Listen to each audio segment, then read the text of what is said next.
Good evening, I'm Saraya Mia and you're watching AWANI Tonight. Najib denied bid for fresh evidence and postponement of hearing. Lawyer expresses disappointment. And what is behind Malaysia's fast economic rebound in Q2? More on that coming up.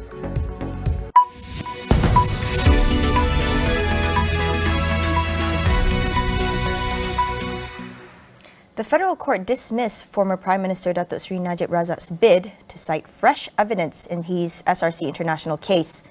The five-person panel chaired by Chief Justice Tengku Maimun Tuan Mat unanimously rejected the application today. Tengku Maimun said the bench failed to see the relevance of the additional evidence with the 7 charges Najib was convicted for, namely abuse of power, criminal breach of trust and money laundering linked to 42 million ringgit of funds from SRC. The basis of Najib's fresh evidence bid was that SRC trial judge Datuk Muhammad Nazlan Muhammad Ghazali had a conflict of interest due to his previous tenure as General Counsel and Company Secretary of Maybank. It also centred on the bank's purported role in the formation of SRC, as well as a loan to the Sovereign Wealth Fund 1MDB.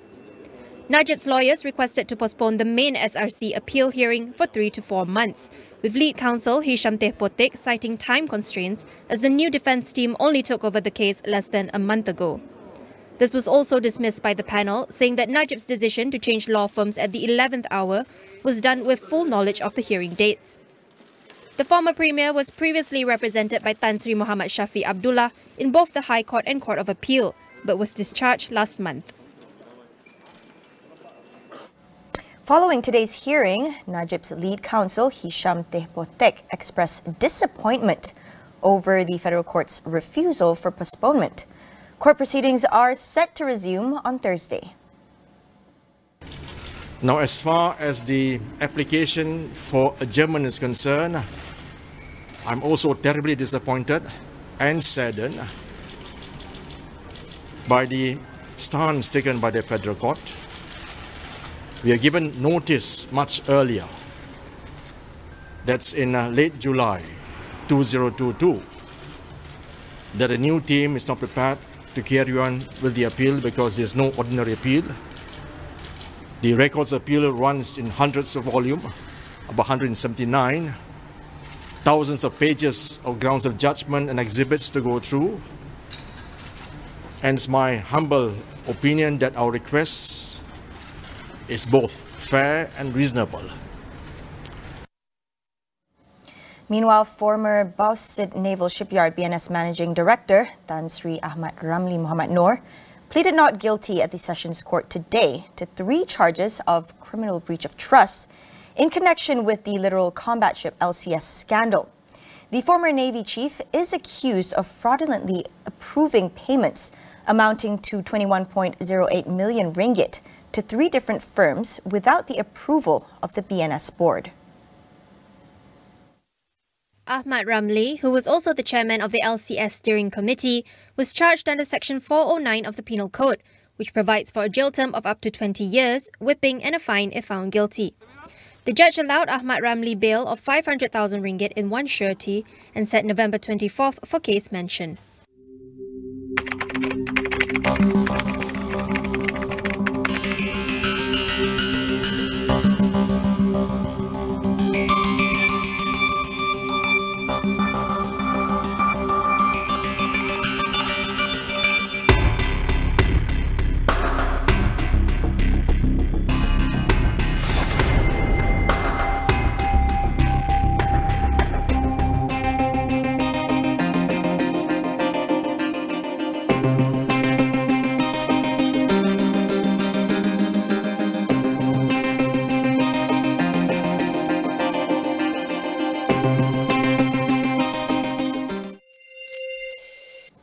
In other news, a total of 4,053 applications for permanent positions in the public healthcare service have been approved.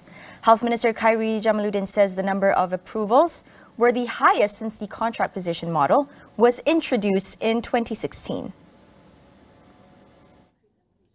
The approved applications consist of 3,215 medical officers, 438 dental officers, 400 pharmacists, and the remaining 225 are reserved.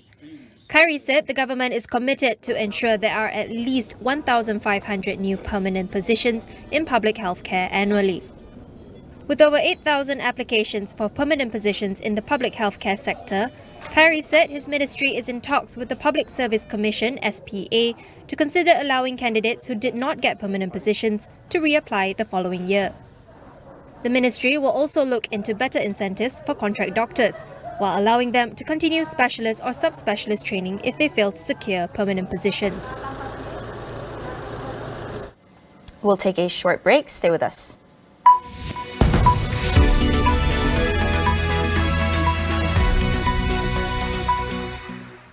Keluarga ini membayar RM290 untuk satu malam di hotel. Keluarga ini membayar RM240 semalam untuk bilik yang sama. Bagaimana? Trivago memaparkan harga daripada ratusan laman tempahan di seluruh dunia, memudahkan anda membandingkan tawaran. Hotel Trivago.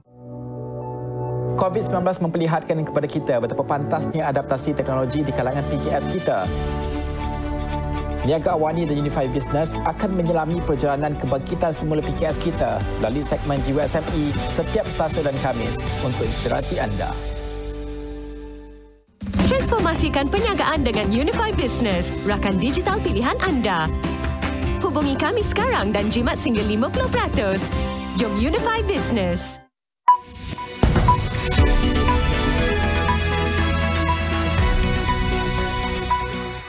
Welcome back. Malaysia's gross domestic product grew 8.9% in the second quarter of the year, mainly boosted by domestic demand. The country also saw higher Q2 growth than other Southeast Asian nations, with Thailand seeing a 2.5% growth and Singapore 4.4%.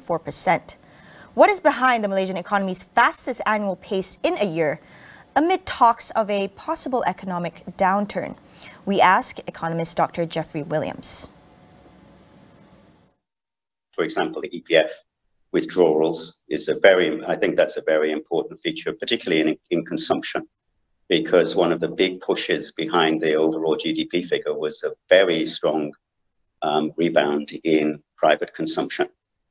So if we look at the EPF withdrawals previously, these tended to be taken out by people who really needed them. At a time when things were really quite tough, they were losing their jobs, their incomes were lower. And many people who had very little in the EPF had already taken out their money earlier. So for the new round of EPF withdrawals, the people who still had money left tended to be people who were more wealthy. And as a consequence, perhaps they didn't quite need the money for urgent things like paying off credit cards or looking after their income, for example. And so for them, it was really very much a windfall or a windfall opportunity, which means they could get access to the 10,000 relatively quickly, and then they would choose to spend it rather than, pay off debt or use it to spread out over a longer period in order to look after their income. And so what that means is you've seen a different impact of the EPF withdrawals for the latest round than we saw for the previous three rounds. And that's had a big impact on consumption. He also attributed the growth in domestic consumption to the sales and service tax SST exemption for vehicles until June 2022, which he said were not seen in other countries in the region. Now, is the economic rebound in the second quarter going to sustain throughout the second half of 2022? Dr. Jeffrey Williams weighs in on solutions to keep the momentum moving forward. What you really need to do is to remember that these short-term policy responses are not a long-term solution.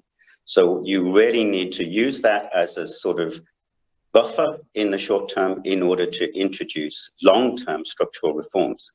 Long-term structural reforms mean liberalization of markets, freeing up markets, creating more competition, removing a lot of restrictions and regulations so that companies are not held back by red tape, so that they can respond more effectively in a more agile way to whatever happens in the future. Also in terms of monetary policy, Bank Negara has been very cautious about interest rates. Although interest rates have been going up, they've been doing it in very small stages. They want to keep monetary policy in an accommodative stance to make sure that they don't squeeze out too much demand, whilst at the same time getting interest rates back to a more normal level. As we anticipate the tabling of Budget 2023 soon, Jeffrey urged Ismail Sabri's administration to cut down spending on government projects and instead focus on structural reforms. Because many of these projects don't actually have the impact that we might hope. Many of them, according, you just need to look at the Auditor General's reports to show that some of these projects are not necessarily impactful in creating growth and employment opportunities and investment opportunities. And instead, I hope that the government's budget will focus on structural reform. Now, they've sort of signaled that that is their intention. So that's a good sign.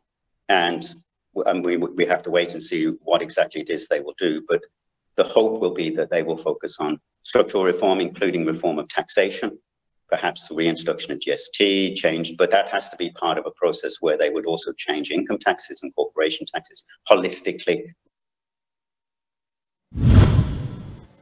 On to foreign news. The UN's new special envoy for Myanmar began her first trip to the country today.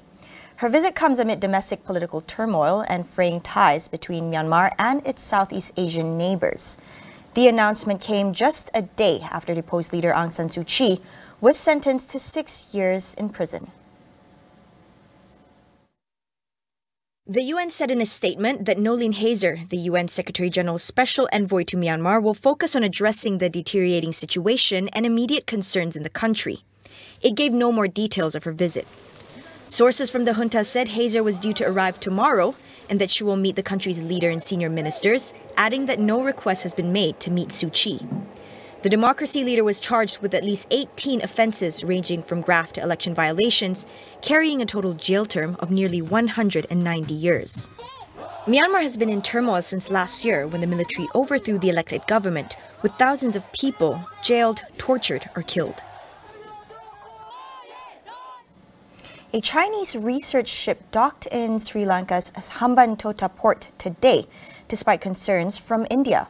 Port officials gave permission for the Yuan Wang 5 to dock on the condition that it would not carry out research while in Sri Lankan waters. The movements of the ship fueled contention between India and China, two of Sri Lanka's biggest allies in its current economic crisis. India previously voiced concerns that the ship would be used to spy on its activities. Foreign security analysts described the Yuan Wang 5 as one of China's latest generation space tracking ships, used to monitor satellite, rocket and intercontinental ballistic missile launches. Sri Lanka's foreign ministry said the ship will be allowed to remain in the Chinese-run port until 22nd August. The purpose of staying at the port, officials say, is to stock up on fuel, food and other essentials. Kenyans brace for a potentially turbulent time ahead after the outcome of the country's presidential election triggered violent protests in some areas. Deputy President William Ruto was declared the winner, defeating five-time contender Raila Odinga in a close fight. Ruto received 50.49% of the vote, while Odinga received 48.85%. Violent protests erupted in Odinga's stronghold of Kisumu and parts of Nairobi, with angry demonstrators alleging vote rigging. 77-year-old Odinga has not spoken in public since the results were announced, but has accused his opponents of cheating him out of victory in 2007, 2013 and 2017 presidential elections.